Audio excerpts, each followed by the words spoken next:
चल, मेरी आवाज़ आ रही है क्लियर? मैंने जी आवाज़ आ रही है मेरी क्लियर? ठीक, चल अब हम लोग स्टार्ट करते हैं। आज का जो कॉन्सेप्ट पढ़ना है, basic knowledge of various yogic texts such as Patanjal Yoga Sutra, Hatha Pradipika, घेरन संहिता का संक्षिप्त एक ब्रीफ नॉलेज लेंगे, संक्षिप्त परिचय देखेंगे। चलिए पढ़ेंगे मम्मी जी। मैम स्क्रीन नहीं आ रही है।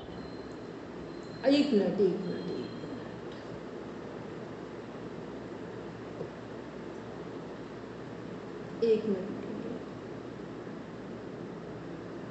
सर रिकॉर्डिंग ऑन कर दीजिए।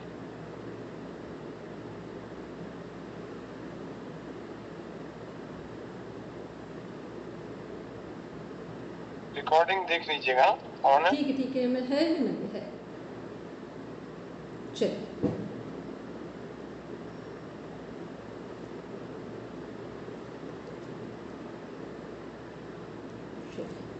इसमें हम लोग देख रहे हैं जो महर्षि पतंजलि हैं उनके बारे में एक ब्रीफ इंट्रोडक्शन देख रहे हैं, उनका संक्षिप्त जीवन परिचय या जो हमारा योग दर्शन है उससे संबंधित कुछ इम्पोर्टेंट जो टॉपिक्स हैं उनको समझेंगे। पढ़ेंगे बनी जो पतंजलि योग सूत्र, रचयिता महर्षि पतंजलि, काल लगभग 200 ईसा पूर्व, भाषा संस्कृत, विषय अष्टांग योग अर्थात 8 अंगों वाला योग पद। मुख्य विषय वस्तु पतंजलि योग सूत्र योग का दार्शनिक और मनोवैज्ञानिक आधार प्रस्तुत करता है। इसमें योग को चित्त वृत्ति निरोध कहा गया है, अर्थात चित्त की वृत्तियां मानसिक हलचलों का निरोध। संरचना कुल 195 सूत्र 4 अध्यायों में विभाजित। प्रमुख उद्देश्य चित्त की वृत्तियों का निरोध करके आत्मा की साक्षात्कार की ओर ले जाए। आत्मा की साक्षात्कार की ओर ले जाए, आत्म साक्षात्कार। इसमें से देखेंगे कि क्या इम्पोर्टेंट हमारे क्वेश्चन कौन कौन से हैं कि जो हमारा पतंजलि योग सूत्र या पतंजल योग सूत्र जो ग्रंथ है वो किसके द्वारा रचित है, किसके द्वारा लिखा गया है, महर्षि पतंजलि के द्वारा। फिर दूसरा काल जो है समय है 200 ईसा पूर्व, बिफोर क्राइस्ट।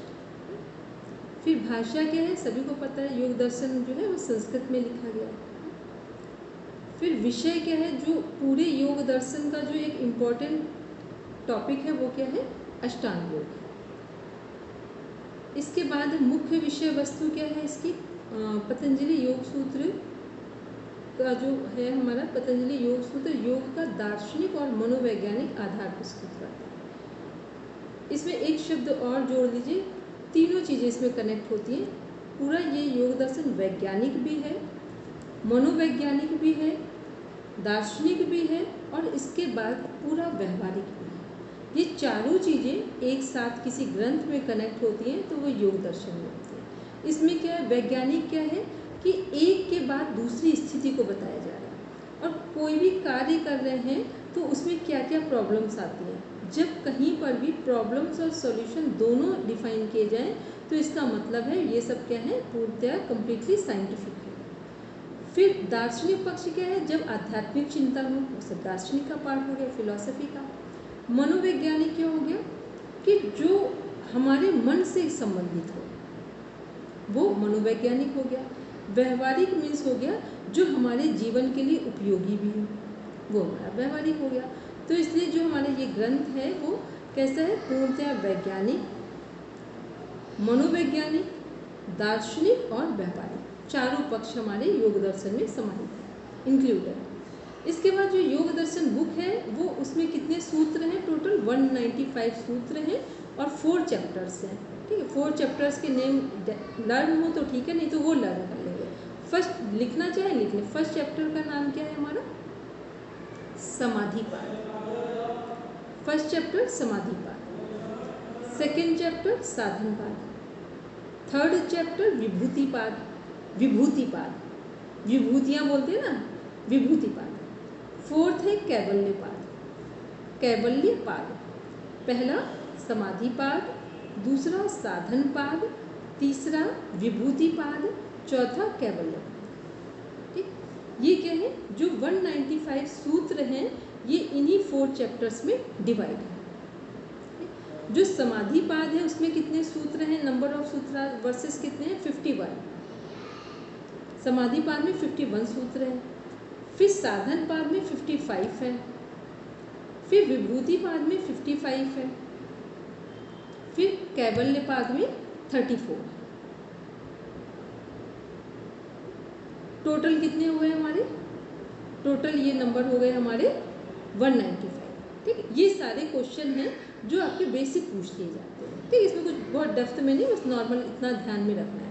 फिर जो पूरा हमारा योग दर्शन जो योग सूत्र बुक है, इसमें एक डेफिनेशन है जो योग की मोस्ट इम्पॉर्टेंट डेफिनेशन है। कौन सी है, योग चित्त वृत्ति निरोध।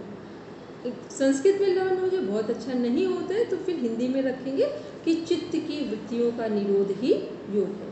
चित्त क्या है, स्टोरेज प्लेस है। वृत्तियाँ क्या है, हमारे अच्छे और बुरे विचार हैं। वृत्तियों मीन्स विचार, जो हमारी थॉट प्रोसेस है, वो पॉजिटिव हो या नेगेटिव हो, दोनों वृत्तियाँ ही बोलेंगे। तो चित्त पर पड़ने वाले अच्छे और बुरे विचारों को रोक देना ही योग है। ठीक, सिंपल क्या है कि चित्त की वृत्तियों को रोक देना ही योग है। लेकिन यहाँ वृत्तियों का मीन्स है अच्छे और बुरे विचार, और चित्त क्या है, वो जगह, वो स्थान है जहाँ पर विचारों के प्रभाव पड़ते हैं या विचार इकट्ठे होते हैं। तो चित्त की वृत्तियों को रोक देना ही योग है।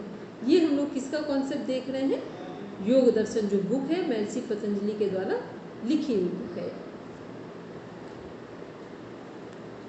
आगे देख रहे हैं इसमें अष्टांग योग के 8 अंग। कौन कौन से 8 अंग हैं हमारे, यम नैतिक अनुशासन, फिर नियम व्यक्तिगत अनुशासन। यम में 5 हैं जो नैतिक अनुशासन में आते हैं। कौन कौन से यम है 5,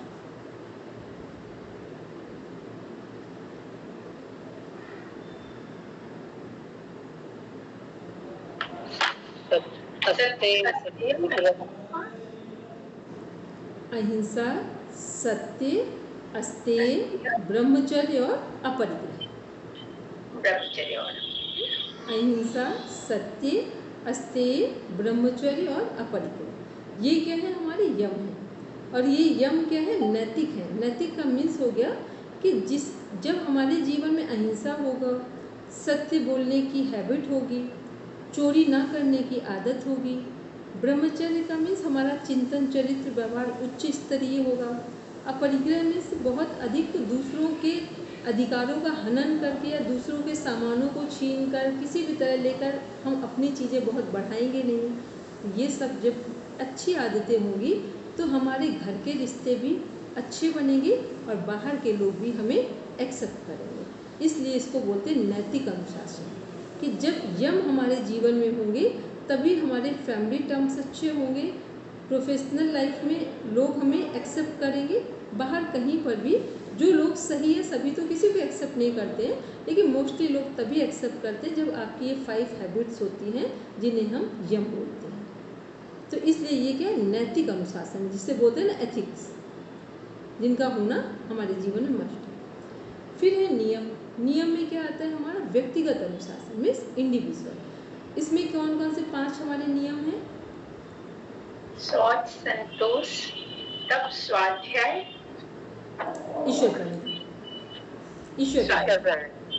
शौच, संतोष, तप, स्वाध्याय, ईश्वर प्रणिधान। ईश्वर।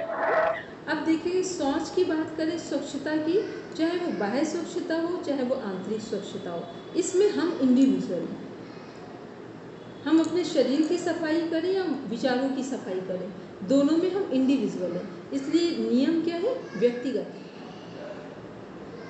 क्लियर है, व्यक्तिगत कैसे है, जिसमें कोई दूसरा जुड़ ही नहीं रहा है। ठीक है। फिर संतोष की बात करेंगे, सेटिस्फेक्शन की। तो सेटिस्फेक्शन हमें होगा, दूसरे को हुआ या नहीं हुआ इससे हमें कोई फर्क नहीं पड़ेगा। हमें जब सेटिस्फेक्शन होगा वो हमारा पर्सनल होगा, इंडिविजुअल होगा। ठीक है।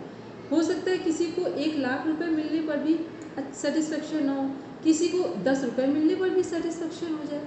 तो ये क्या हमारा व्यक्तिगत स्वभाव है कि हमें सेटिस्फेक्शन कैसे आता है। ठीक है। इसके बाद इसी में देखते हैं तप।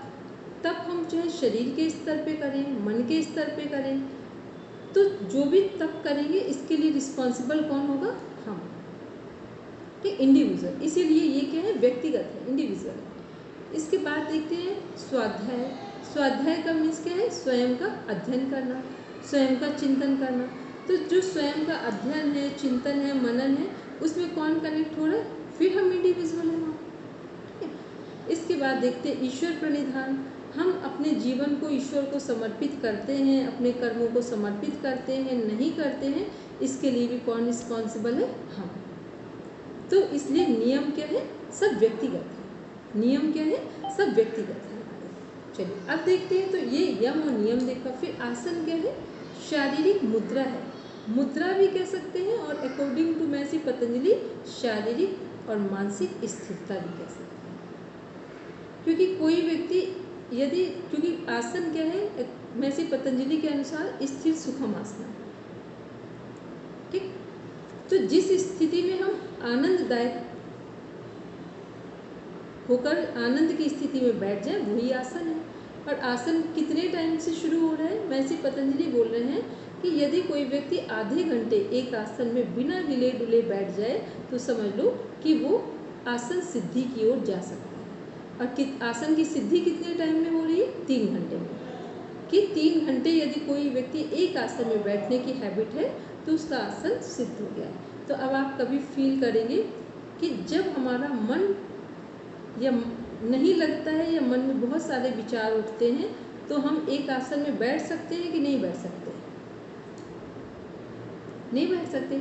इसका मतलब स्थिर सुखम आसन, जब मन में सुख की अनुभूति नहीं है, शांति नहीं है, तो हम किसी एक आसन में नहीं बैठ सकते, ठीक है। और जब मन शांत होगा तो आपको बैठने का पता ही नहीं चलेगा कि टाइम कितना हो गया, क्योंकि जब मन शांत है तो मन की स्टेबिलिटी के कारण बॉडी रेस्टिंग मोड में है या बॉडी भी स्टेबल है। तो जब बॉडी स्टेबल है, माइंड स्टेबल है तो बॉडी स्टेबल हो गई।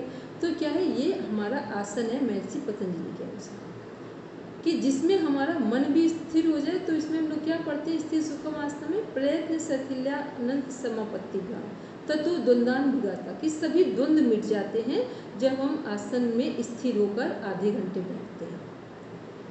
इसके बाद हम लोग देखते हैं प्राणायाम। प्राणायाम क्या है? श्वासों पर नियंत्रण। यहाँ श्वासों पर नियंत्रण का मीन्स है कि हम श्वास लें तो हमें अनुभव हो कि हमने श्वास ली है और कहाँ तक ली है। जब हम श्वास छोड़ें तो हमें अनुभव हो कि हमने श्वास को होशपूर्वक छोड़ा है। तो जब हम श्वास लेने और छोड़ने के रिदम को अवेकनिंग पोजीशन में रखते हैं, इसका नाम है प्राणायाम। किसके अनुसार? महर्षि पतंजलि के अनुसार। क्योंकि यहाँ उन्होंने बहुत सारे प्राणायाम के नाम नहीं बताए, बस क्या क्या स्थितियाँ दी हैं, जो 4 हैं हमारी: बाह्य, अभ्यंतर, स्तंभवृत्ति और बाह्य विषयाक्षेपण। 4 प्रकार हैं उसमें, कि बहिर्कुंभक, अंतःकुंभक, फिर जिसे बोलते हैं कि सहज में हो रहा है, और फिर एक होता है कि जिस पे कुछ भी नियंत्रण नहीं है, मतलब जैसा प्रकृति को नीड है वैसी हमारी श्वास जा रही है, वैसे श्वास आ रही है। तो बाह्य प्राणायाम, अभ्यंतर प्राणायाम, स्तंभ मीन्स जो हमने रोका है ध्यानपूर्वक वो स्तंभ हो गया। और बाह्य विषयाक्षेपी मीन्स होता है जिसे केवली प्राणायाम, मूर्छा, प्लावनी पढ़ते हैं वहाँ पर, वो कौन सा प्राणायाम है? जब स्वाभाविक श्वास लेना और छोड़ना हो रहा है होशपूर्ण स्थिति के साथ। इसके बाद हम लोग देखते हैं प्रत्याहार। प्रत्याहार हमारे यहाँ क्या है? इंद्रिय निग्रह मीन्स जो हमारे 5 सेंस ऑर्गन्स हैं, 5 ज्ञानेंद्रियाँ हैं, वो मन के साथ अंतर्मुख हो गई है। मन के साथ अंतर्मुख होने का मतलब जो बाह्य साधन है जिससे हमारा मन भटकता है या मन डाइवर्ट होता है, अच्छी चीज़ों से गलत की तरफ डाइवर्ट हो जाता है, तो अब क्या हो गया है? प्रत्याहार का मीन्स मन ज्ञानेंद्रियों के साथ हमारे नियंत्रण में है या मन के साथ इंद्रियां नियंत्रण में। फिर है धारणा एकाग्रता। इसमें क्या है? धारणा एकाग्रता मीन्स हुआ कि हम किसी भी चीज़ को पूरी एकाग्रता के साथ, जब हम पूरा मन एक जगह है, हमें पता है कि हमें क्या चाहिए, तो पूरी हमने अपनी जो एनर्जी है एक सेंटर पे लगा दी। अभी हमने थोड़ी देर पहले बात कर रहे थे हम कि हमें किसी पर त्राटक करते हैं। एकाग्रता धारणा क्या है? धारणा त्राटक ही है हमारा, धारणा का दूसरा नाम त्राटक है। तो हम किस पर धारणा करेंगे, त्राटक करेंगे? जिसकी हमें शक्ति, एनर्जी हमें चाहिए। तो जब हम पूरी एकाग्रता से सामने वाले चित्र पर, मूर्ति पर धारणा कर रहे हैं, तो वो सारे गुण हमारे अंदर भी आने लगेंगे। ये क्या है? एकाग्रता है। ध्यान क्या है? जहाँ पर सारा एफर्ट छोड़ दिया जाए। धारणा क्या है? जहाँ प्रयास किया जाए। और ध्यान क्या है? जहाँ सभी प्रयास छोड़ दिए जाए।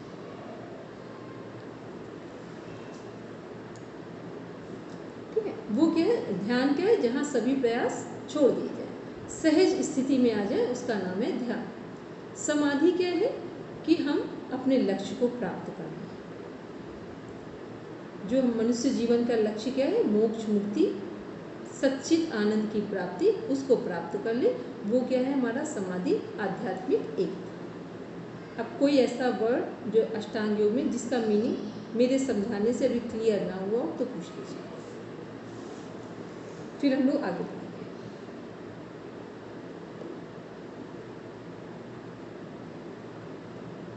किसी को भी ऐसा लग रहा हो कि अभी सारे वर्ड्स क्लियर नहीं हो रहे तो प्लीज़ एक बार पूछ लीजिए।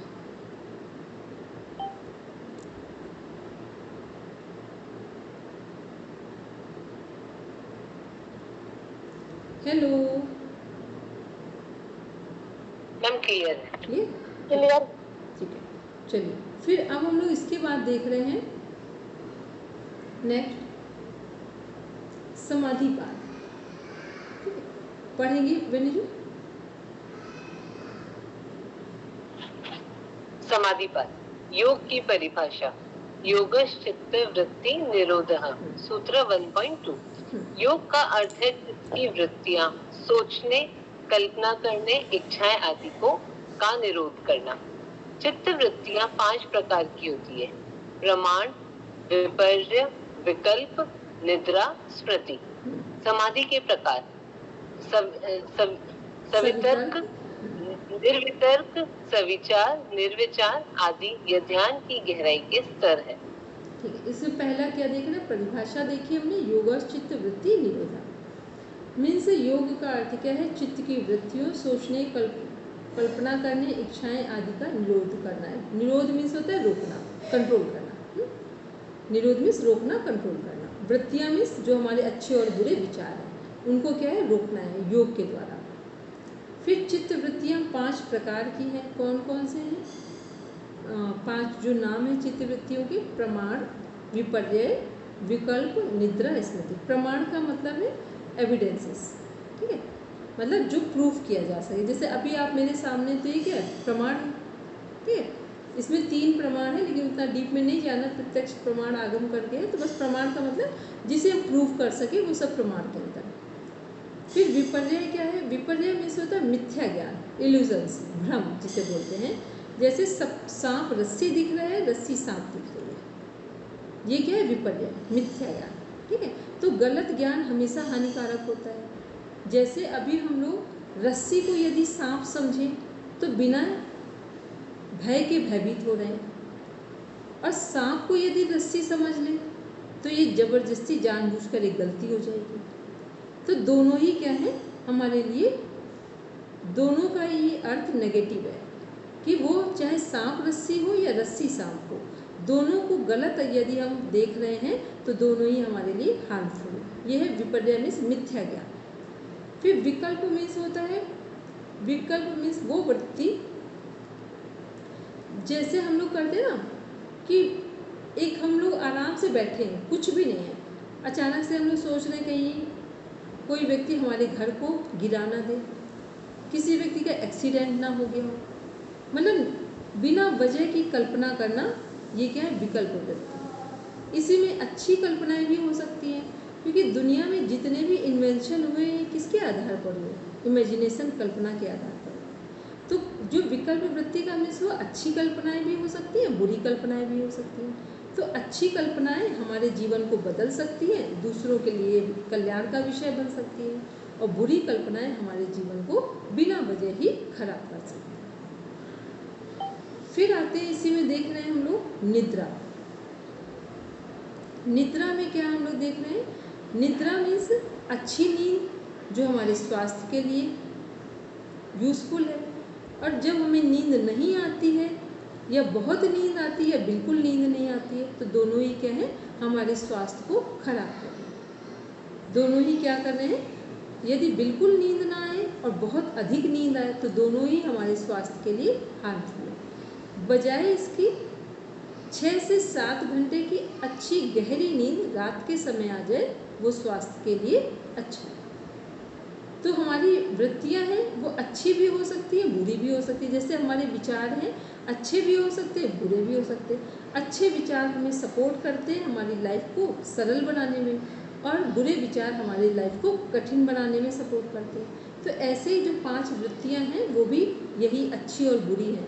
तो यदि हम अच्छी वृत्तियों को अपने जीवन में लाएंगे तो योग का मार्ग सरल हो जाएगा। फिर है स्मृति। स्मृति का मीन्स होता है मेमोरीज या संस्कार। कभी देखा है, कुछ लोगों को याद करो अपने जीवन में तो अभी का जीवन डिस्टर्ब हो जाएगा। आप बहुत खुश हैं, पर कुछ ऐसे व्यक्ति, कुछ ऐसी घटनाएं आपके जीवन में होंगी जिनको याद करते हुए आज प्रेजेंट अभी डिस्टर्ब हो जाएगा। और कुछ ऐसी घटनाएं भी होंगी जिनको आप जब याद करते हो तो मन खुश हो जाता है। ठीक है, तो ये क्या है, स्मृतियाँ भी अच्छी और बुरी होती हैं। तो अच्छी स्मृतियों को हम रखेंगे और बुरी स्मृतियों को हम हटा देंगे। ठीक है, तो ये क्या है, ये हमने किसके बारे में देखा, जो हमारी चित्तवृत्तियाँ हैं 5 प्रकार की, उनके बारे में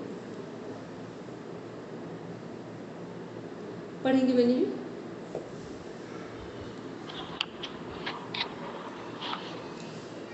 साधन पाठ। अष्टांग योग का वर्णन यही मिलता है।